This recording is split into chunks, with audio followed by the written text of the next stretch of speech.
Συνομιλήσαμε νωρίτερα σήμερα με τον Παλαιστίνιο συγγραφέα, πολιτικό σύμβουλο και στενό συνεργάτη στο παρελθόν του Cyber και της διαπραγματευτικής ομάδας των Παλαιστινίων, Χαβιέ Αμπού Αϊντ. Πάμε να παρακολουθήσουμε τη συνέντευξη. Mr. Khawje Abu Ait, thank you very much for being here with us tonight. And I'd like to ask to start this interview asking you to take a look in the past and to compare the crisis between Israel and Palestine at 48, 67 with the situation on the ground today. Is there any difference on what is going on here? First of all, thanks for this opportunity. I think what happened in 1948, and there is a consensus in Palestine that we have been having an ongoing process since 1948 until now. What Palestinians refer to as a Nakba or catastrophe is a process that did not stop in 1948. In other words, the ethnic cleansing of Palestine, with over 500 villages that were totally emptied of Palestinians, both Christians and Muslims, in 1948, is something that through different tools continued over the years, whether by revoking the IDs of people from Jerusalem, whether by not allowing family reunification for Palestinian citizens of Israel married to Palestinians from the West Bank or Gaza. There are different policies there. Mm-hmm. So what's happening now in Gaza can be understood as part of this process, but it's clearly a turning point. The magnitude of the crimes that we're witnessing in Gaza is something that, if you speak to older people, perhaps we have massacres like Dar Yassin, like Kontra, but it's not with the magnitude that we're having at this stage. You know, following all what is going on in Gaza and in the West Bank in the same time, there's a big question mark. Where is the Palestinian Authority standing? And one more bigger question mark, the Palestinian Authority is still alive? I think it's been an official policy of the Israeli government to weaken the Palestinian Authority. There was an article a couple of days ago in the New York Times where the Israeli finance minister, who is an illegal settler himself, Mr. Bezalel Smotrich, who is now the minister in charge of the Israeli occupation based on the agreements reached with Benjamin Netanyahu, he appeared by saying, you know, we are going to take very small steps, like baby steps here and there, so we will effectively annex the West Bank without saying that we're annexing, so we don't get the international community to put pressure on us. And such policies of weakening the Palestinian Authority have been the official basis of everything that Benjamin Netanyahu has been doing for so long. Let's just remember, the Palestinian Authority was created as part of the Oslo Agreement for an interim period of 5 years, in order for those 5 years to be used to build institutions and negotiate a final status agreement. What we have is that throughout those 5 years, the Israelis built more settlements, did not negotiate with the Palestinians, and once we reached the 5 years, actually, it's been endlessly, almost 30 years now, with a model of government that doesn't work. And the most important thing here to talk about the Palestinian Authority, I think, is that the Palestinian Authority cannot survive without the prospects of independence and ending the Israeli occupation, which is precisely the opposite to what the Israeli government has been doing consistently over the last years. In the same time, there is a long time since the Palestinian elections took place, and the feeling from the neighborhoods, from the Palestinian streets, is that the Palestinian Authority is at its weakest moment. There is a reason to avoid the elections? I mean, there is a reason to avoid the public verdict? I mean, if you ask me personally, I do believe that we need elections urgently. And by the way, that's something that if you ask any Palestinian politician, they are all going to say the same. Now, the question is how to translate this position into acts. When we were supposed to have elections in 2021, Israel decided not just to prevent elections in Jerusalem, actually to arrest Palestinian candidates in occupied Jerusalem, and also not to allow elections to take place in Area C. Now, if you ask me personally, would you have stopped the elections for that? My answer is no. But there was a very important element there. I think it's particularly important, especially for younger people in Palestine, to be able to participate in elections. But also there is this big question. How could you have elections now with almost 2 million internally displaced people in Gaza? I mean, we are left in a scenario which is totally catastrophic. And now, you know, ending this genocide, being able to rebuild Gaza that will take decades, has to be the priority for any Palestinian leadership. Originally, you're coming from Bethlehem, but you grow up abroad. You are still in touch with your place, with Bethlehem, Palestine. I'd like to ask you if there is any alternative or a powerful personality in the current political establishment in Palestine. I mean, you don't need to be an expert to see that there is one figure that appears in every single survey as the most popular Palestinian politician, who's Moran al-Barghouthi, who was the Secretary General of Fatah in the West Bank and who has been arrested by the Israelis for the past almost 20 years. He is someone that has a lot of legitimacy in the Palestinian street. But having said so, I think the issue is not about names. It's about, it goes about the process. It's about being able for movements to be able to represent themselves. And I think very much... But still, to move the process, you need some powerful figures. I mean, some powerful personalities. I think we have a number of powerful figures. Now Marwan al-Barghouthi is definitely someone that if you go to anywhere in Palestine, people will recognize, whether those who are in favor of him or against him, that he is this kind of strong personality. The Israelis are keeping him in jail for a reason, and I think we all should understand that. Many people have the hopes that he can be released now if there is an agreement to exchange hostages, whether Israelis or Palestinians. I think it's important to keep that name and list, but it's also important to understand that Palestinians deserve, we have a right to self-determination, and self-determination should include for us to be able to elect and to have the leadership that the Palestinian people want. After the 7th of October, Israeli Prime Minister Benjamin Netanyahu, what he mentioned is that we are going to release the hostages, and this is our top priority, and in the same time we are going to eliminate Hamas. How far the Israeli operation is from the main target to eliminate Hamas? Is this possible? I mean, what is the situation? What is the reaction to the name of Hamas today in the Palestinian society? How the people, they think about it? It's very particular because if you analyze what Benjamin Netanyahu has been saying for the past 10 years, he has been saying that it's an Israeli interest to strengthen Hamas in Gaza in order to make it impossible to have a Palestinian state. And now he's saying he wants to eliminate Hamas. Well, big news, you cannot eliminate an ideology. And ideas can be fought with better ideas.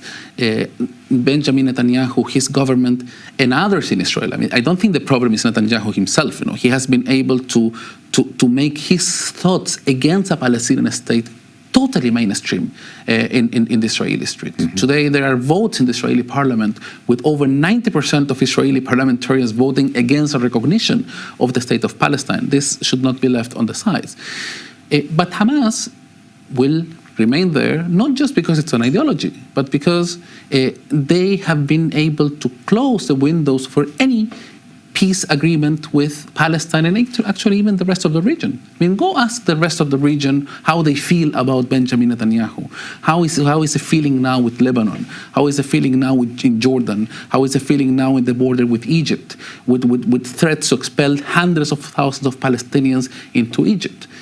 Many people are asking those questions. How the countries that actually signed normalization agreements with Israel are feeling now that after the Abraham Accords were signed and after a number of Western countries provided the Israelis with a lot of rewards, the Israeli position did not become softer. On the contrary, it became way more hardcore than it used to be before. Basically, you know, they got all the carrots they wanted, but they never got the stack.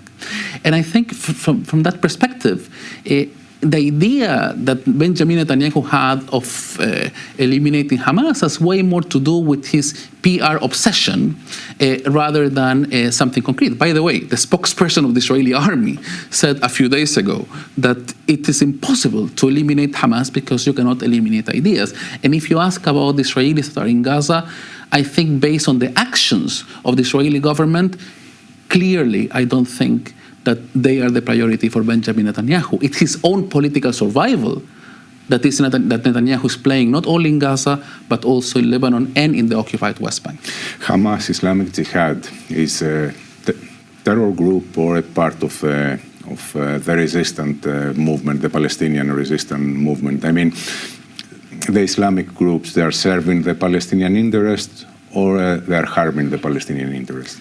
I mean, first of all, before defining any group as terrorists, it's important to be able to define terrorism. Mm-hmm. Because if terrorism means the use of violence for the sake of seeking a political agenda, I can tell you that Israel was created out of terrorism, and there are many actions until now by Israel that deal with terrorism, and they are not labeled, as such.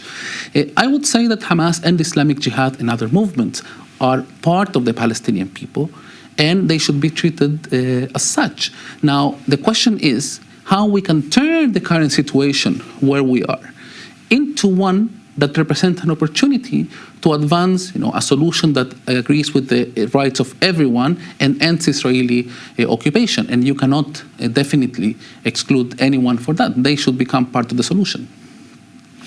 So, and two more questions. If the Palestinian Authority is not powerful, there is no powerful alternative inside the Palestinian Authority.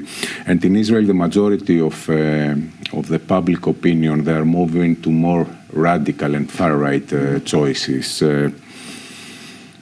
What is the day after? I mean, what we should expect to come out from this? That could be a very scary question. Because from the Palestinian side, we are dealing with all the consequences of what we accuse is a genocide that is being committed in Gaza. I mean, some people believe that it's going to take us 15 years only to take out the rubble out of Gaza, and where are those people going to live throughout this period? I mean, there are many very hard questions to be asked. For a while, people like me, we have refused to talk about the day after. We want to talk about the day before. The day before means, ending the situation we have now, stopping this Israeli aggression and allowing people to breathe. The day after, though, has many questions. One, for the international community that allowed for a situation like this to stay. I mean, Israel in 76 years has not implemented a single UN resolution. So this culture of impunity is what has moved politicians in Israel to believe that they can conduct a genocide like they are doing now in Gaza without facing any consequences. It's true that international public opinion has changed, and it's true that some countries are mobilizing now, but after 40 or almost 40,000 people have been killed, there is a big question mark there.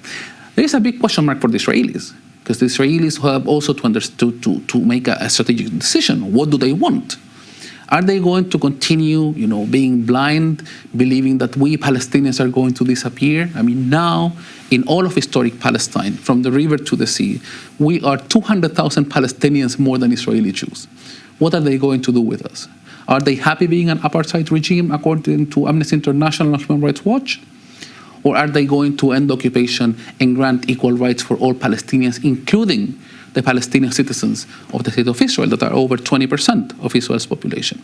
And there is also a question for the Palestinians, how the political organization will look like, how it will shape up, and how we are going to move from this point, which is a point of national mourning, into the independence of the state of Palestine. And here's my last question. The Oslo Accords, the two-state solution, it's still viable? It's still an option on the table, or this is something belongs to history and in the past?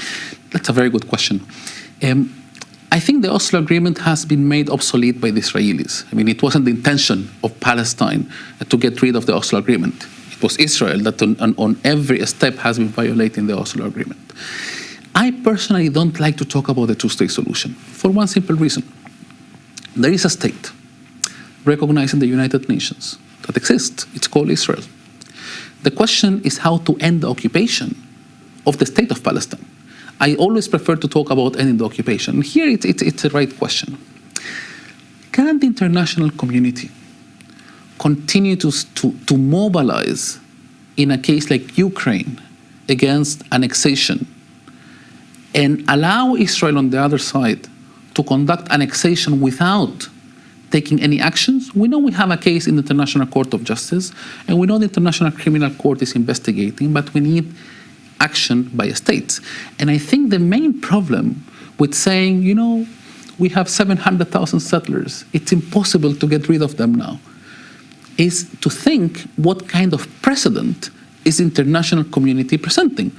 So if you have enough strength, you can colonize, occupy, annex, and that's totally fine. I mean, this is not the kind of world, or let's say how the EU likes to talk, the rules-based international order or multilateral order that we should be living in. And I think in Palestine is a failed test for the international community, and the future of a multilateral rules-based system is being dealt with now in Palestine. Χαβιέ Αμπού Αϊντ, thank you very much for this interview. Thank you very much.